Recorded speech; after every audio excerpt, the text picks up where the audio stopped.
Magandang hapon sa inyong lahat, mga ka-farmers. Papakain tayo ng itik ngayon. Sa kabila, inagis ko na lang. Kasi nakawala sila. Bilis kumain. Ito nga pala ating pinapakain sa kanila. Darak, feeds, at saka gulay. So, ito. Busog talaga sila dito kasi marami.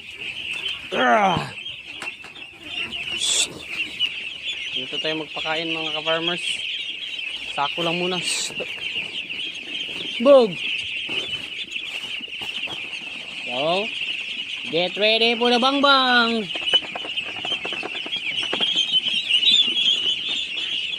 Oy! Tik!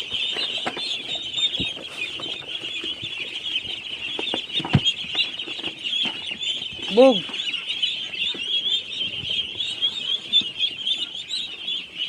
So, makakain talaga sila lahat.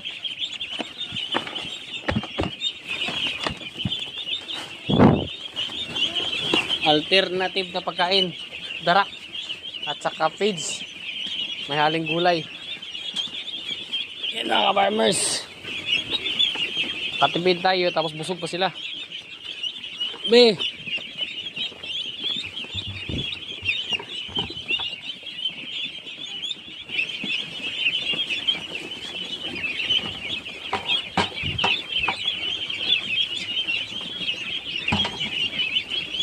layo pala yung tubig nila.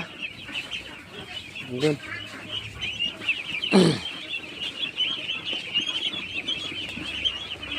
Okay mga ka-farmers, ganda tignan. 300 ang babae dito.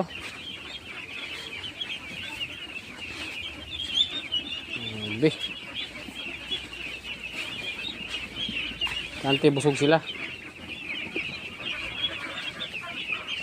Sige lang.